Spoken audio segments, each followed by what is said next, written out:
En el episodio de hoy, directos oyentes, voy a seguir estudiando los principios de la lógica nomológica y concretamente voy a ocuparme del axioma de distribución de la licitud. Recuerdo, y lo tienen ante sus pantallas, la lógica nomológica consta de 3 reglas de inferencia, 2 normas y 9 implicaciones normativas.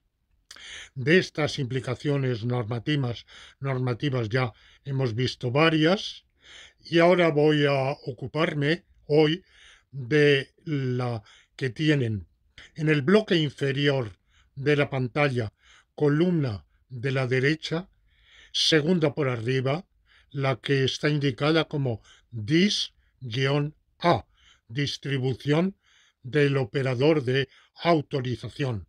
Autorización o licitud es igual. Pasamos a la segunda diapositiva, aquella que tiene a la derecha en fondo verde indicado axioma de distribución de la licitud, donde encuentran 15 enunciados, pero separados por una raya, por una amplia raya, del 1 al 8 en la parte de arriba y del 9 al 15 en la de abajo. Lo del bloque de arriba se refiere a la lógica deóntica estándar. Sin embargo, algunos de los renglones expresan afirmaciones comunes a la lógica deóntica estándar y a la lógica nomológica, concretamente el 2 y el 3, porque son válidos en virtud del cálculo sentencial. No hace falta lógica deóntica para el 2 y para el 3. Y el cálculo son verdades del cálculo sentencial comunes al cálculo sentencial clásico subyacente a la lógica deóntica estándar y al cálculo sentencial gradualista subyacente a la lógica nomológica. También son comunes a ambas lógicas el 7 y el 8. El 7 que nos dice, el 8 para empezar, que nos dice que la necesidad de la verdad necesaria de que A implique B, se sigue la equivalencia entre la licitud de A y la licitud de A y B, en virtud del 7. El 7 nos dice que es una verdad necesaria que la implicación de B por A equivalga a la equivalencia entre A y B. Bueno, esto es así en la lógica modal. Tenemos el operador de necesidad, que es ese cuadrado hueco. Esto es válido en lógicas modales que sean extensiones de la lógica clásica. También lo es en lógicas modales que sean extensiones de la lógica gradualista, pero en cambio hay otras lógicas en las cuales 7 no vale.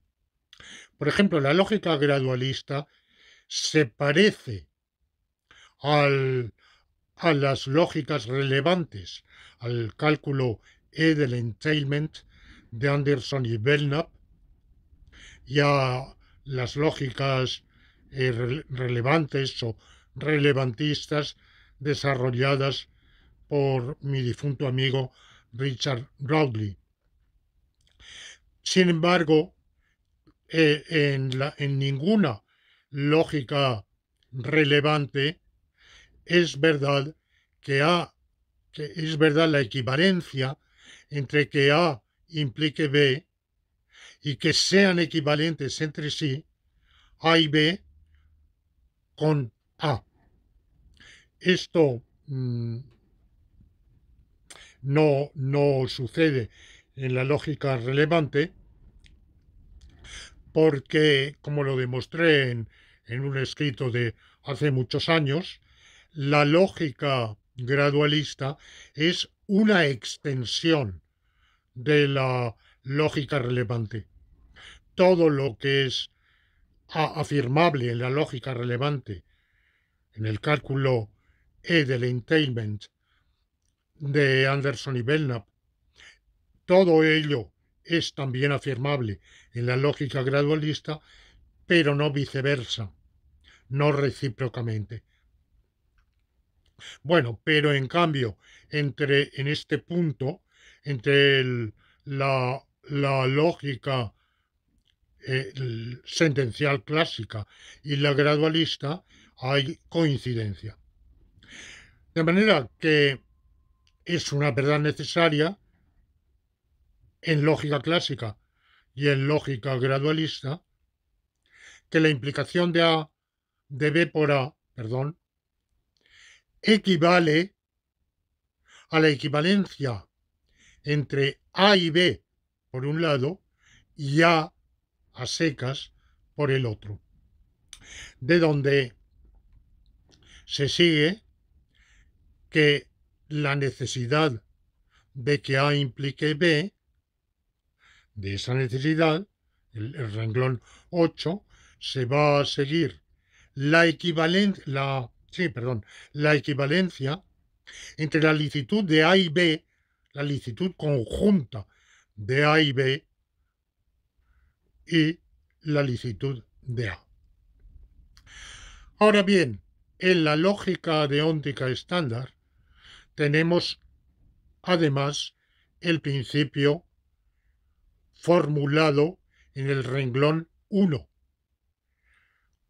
En la medida en que sea lícito A y B, en que sea conjuntamente lícito A y B, son separadamente lícitos incondicionalmente tanto A cuanto B. Claro, aplicando ahora el renglón 2, que como ya he dicho es común a ambas lógicas, del 1 más el 2 por transitividad de la implicación, obtenemos el 4. La licitud conjunta de A y B implica la incondicional licitud separada de A en la lógica deóntica estándar. Similarmente, de 1 y 3, siendo 3, como ya lo he dicho, común a ambas lógicas, pero no así 1, que es exclusivo de la lógica deóntica estándar, de 1 y 3 obtenemos 5. La licitud conjunta de A y B implica la incondicional licitud separada de B.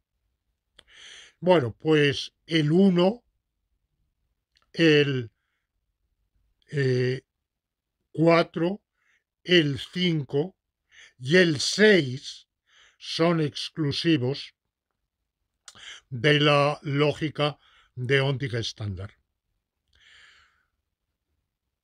Voy a ilustrarlo con un ejemplo sacado de la actualidad.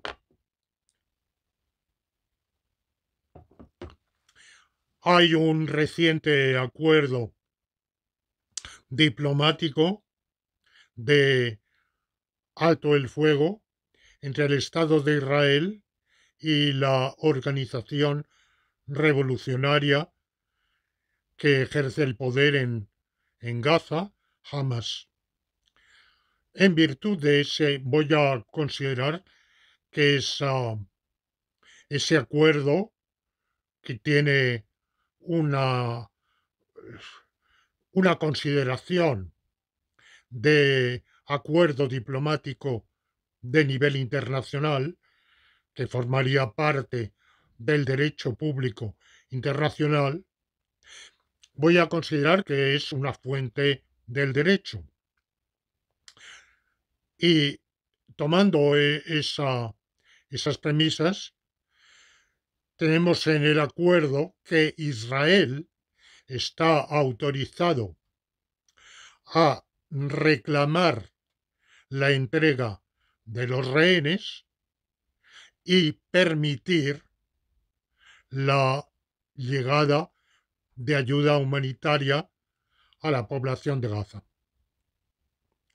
Según la lógica deóntica estándar, puesto que Israel está autorizado a reclamar la entrega de los rehenes y autorizar no impedir la llegada de ayuda humanitaria, está incondicionalmente autorizado a reclamar los rehenes, pero también incondicionalmente autorizado a consentir la llegada de ayuda humanitaria. Lo que me interesa aquí es lo primero. Si está, según el acuerdo, como lo está, incondicionalmente autorizado a A y B reclamar la entrega de rehenes y consentir la llegada de ayuda humanitaria, según la lógica deóntica estándar, está incondicionalmente autorizado a reclamar la entrega de los rehenes. O sea, tenemos el renglón 4, que es válido según la lógica deóntica estándar. La licitud de A y B implica la licitud de A. Es decir, que según este punto de vista, según esta lógica, este modo de razonar, el Estado de Israel, puesto que está autorizado a reclamar los rehenes y consentir la llegada de ayuda humanitaria, está incondicionalmente autorizado a reclamar la entrega de los rehenes, tanto si de hecho consiente la llegada de ayuda humanitaria como si no la consiente. La incondicional licitud de A y B implica la incondicional licitud de A.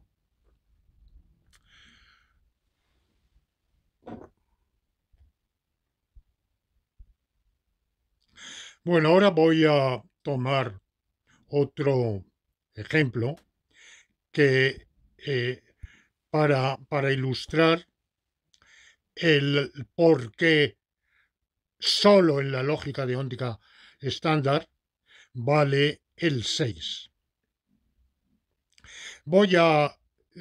El 6 dice que de que necesariamente A implique B, se sigue que la licitud de A implica la licitud de B. Esto es válido en la lógica deóntica estándar, no así en la lógica nomológica. Y para entenderlo vamos a ejemplificar. Imaginen ustedes que donde pone A, vamos a poner A y B. Vamos a reemplazar A secas por A y B. Pues evidentemente es una verdad necesaria que A y B implica B.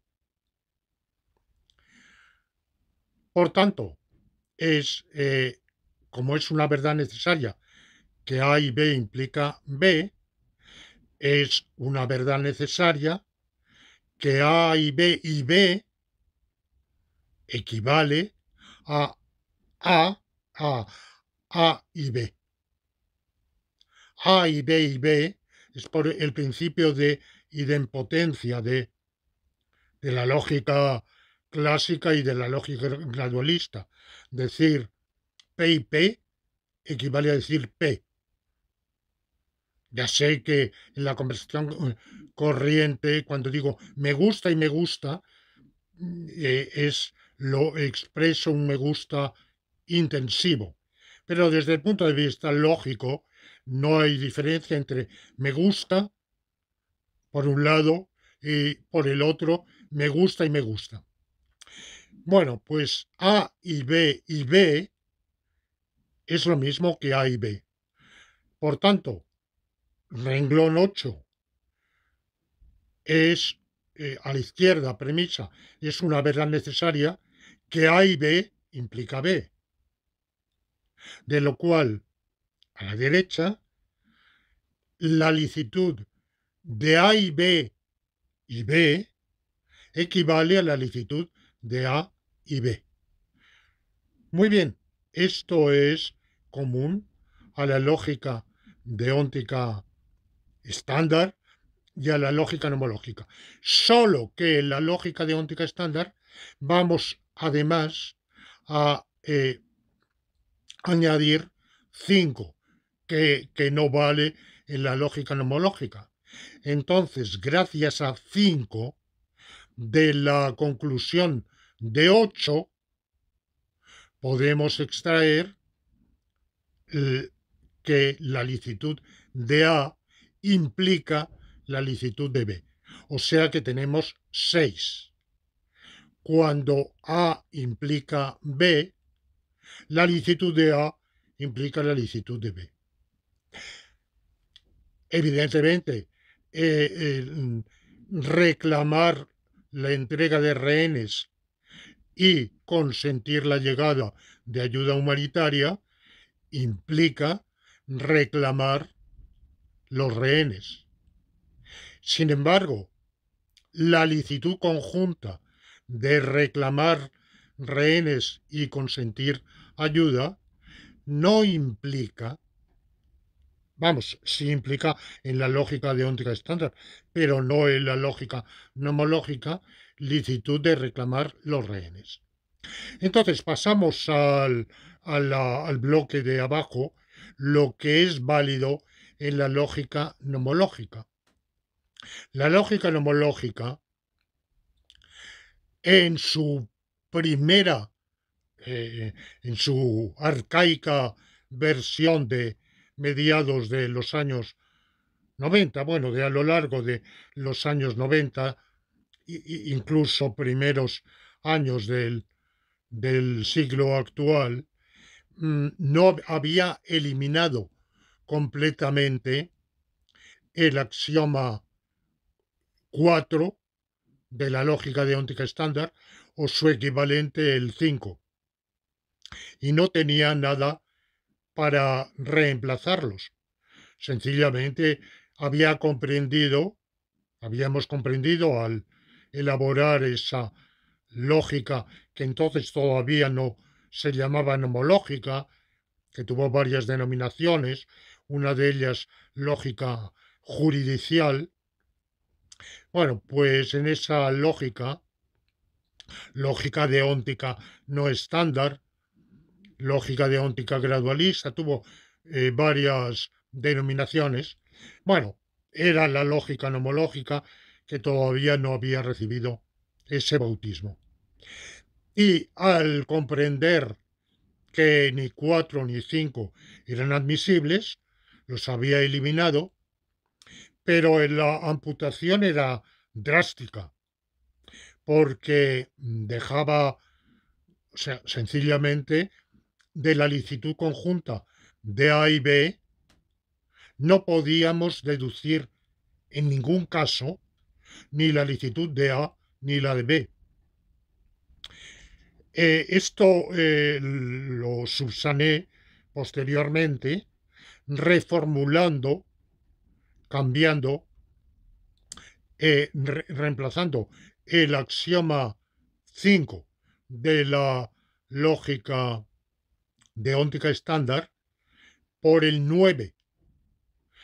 En la medida en que sea conjuntamente lícito A y B, y que además efectivamente se realice A, en esa medida será lícito B. Alternativamente, reemplazar 2 por 10. En la medida en que sea lícito A y B y efectivamente se realice el estado de cosas B, el antecedente de hecho B, en esa medida será lícito A. Es decir, que la licitud de A, para tomar el 10, la licitud de A es la consecuencia jurídica de una conjunción entre, por un lado, un derecho copulativo a A y B, más, por otro lado, un antecedente de hecho B. De manera que, o lo mismo en el caso 9, paso a... es exactamente igual. Pero centrándome ahora en el 10 y volviendo al mismo ejemplo que estoy considerando, que vengo considerando.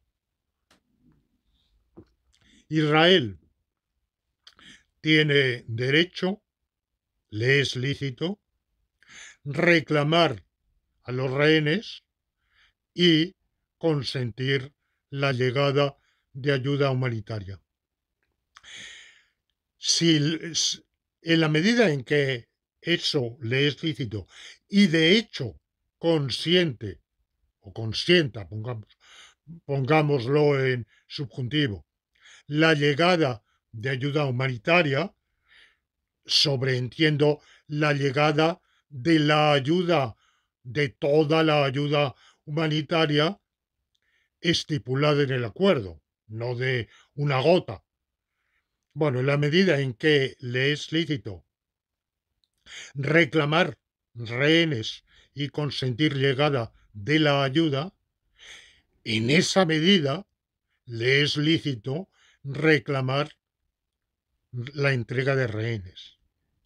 Ahora, si falta B, si no se realiza B, no, Israel no tiene derecho, por tener derecho a A y B, no tiene incondicional derecho a B. Lo mismo no tiene incondicional derecho a A, perdón. Pero lo mismo en el caso de B. Es decir, hay una licitud conjunta de el estado de cosas copulativo A y B, siendo lícito ese estado de cosas copulativo A y B, en la medida en que además se realice uno de los dos conjuntos, será lícito el otro. Pero no así si cuando uno de los dos conjuntos no se realiza, entonces no podemos concluir que sea lícito incondicionalmente el otro. Ahora doy un paso adelante para ver mejor la diferencia, en qué estriba la diferencia entre la lógica nomológica y la lógica deóntica estándar en este punto. En la lógica nomológica vale el axioma 14. Eso ya lo hemos visto anteriormente, que es el principio de colicitud. Cuando por separado es incondicionalmente lícito A e incondicionalmente lícito B, entonces es incondicionalmente lícito A y B. Esto no es así en la lógica deóntica estándar. Es decir, el 14 es justamente lo inverso del 1. El 1, que es propio solo de la lógica deóntica estándar, dice que la licitud conjunta implica la licitud separada. En cambio, el 14 dice que la licitud separada implica la licitud conjunta. Es decir, con sendos latinajos. El latinajo para uno sería quid licet conjunctim, licet separatim, y al revés, el 14 dice quid licet separatim, licet conjunctim. Perdón que al escribir esto cometí el error de que el 11 y el 12 son lo mismo. Cualquiera de los dos es igual. Lo que nos dicen es que la licitud de A y B equivale a la licitud de B y A por el principio de conmutatividad. Ya hemos visto anteriormente que las situaciones necesariamente equivalentes son tales que la obligación de la una es equivalente a la obligación de la otra, y lo mismo la licitud. La licitud de la una es equivalente a la licitud de la otra. Por tanto, decir es lícito A y B equivale a decir es lícito B y A. En virtud de que el principio 7 es una verdad necesaria, que la implicación de B por A equivale a la equivalencia entre A por un lado y A y B por el otro, en virtud de eso tenemos en la lógica de óntica estándar y también en la lógica nomológica 15. De que sea una verdad necesaria que A implique B, se deduce que la licitud de A implica la licitud de A y B. Ojo, pero de aquí no se va a seguir en la lógica nomológica que de la necesidad, de la necesaria verdad de que A implique B, se vaya a seguir que la licitud de A implique la licitud de B. ¿Por qué?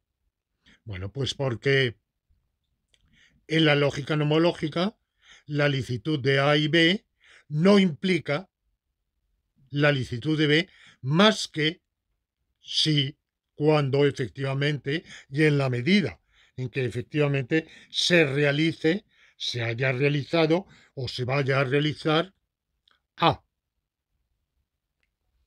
De modo que el adepto de la lógica de óntica estándar puede argumentar diciendo, en virtud de 7, que es admitido por ambas lógicas, podemos extraer 8, también admitido por ambas lógicas, y en virtud de 8 podemos extraer 15, admitido por ambas lógicas. Y entonces dice el adepto de la lógica de óntica estándar, bueno, pues si tenemos 15, ya tenemos 6. No, no tenemos 6, porque 6 solo lo obtenemos si añadimos además 5.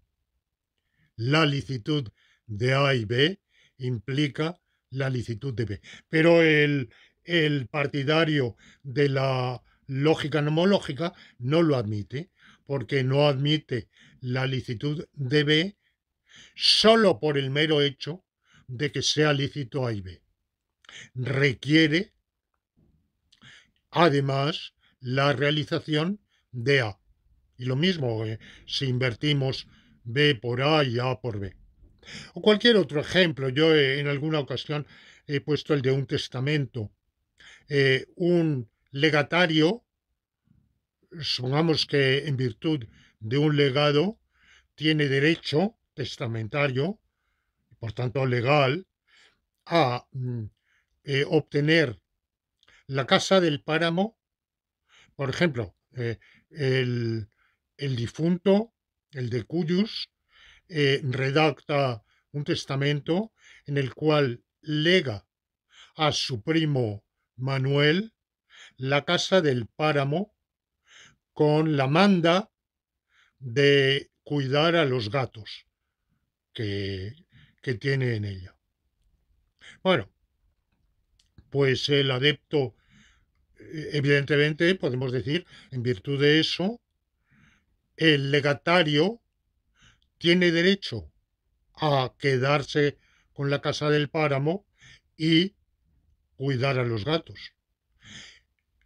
El clasicista, el partidario de la lógica deóntica estándar, dice, por tanto, tiene derecho a quedarse con la casa, aunque no cuide a los gatos. No, esto no es así según la lógica nomológica. Tiene derecho a quedarse con la casa y cuidar a los gatos si además realiza efectivamente o va a realizar ese cuidado, se va a encargar de ese cuidado, en ese supuesto tiene derecho a quedarse con la casa del páramo. Bueno, pues con esto termino el episodio de hoy. Han visto claramente la, la similitud, pero la proximidad, pero también la abismal diferencia que hay entre la lógica deóntica estándar y la nomológica, en este punto como en los demás.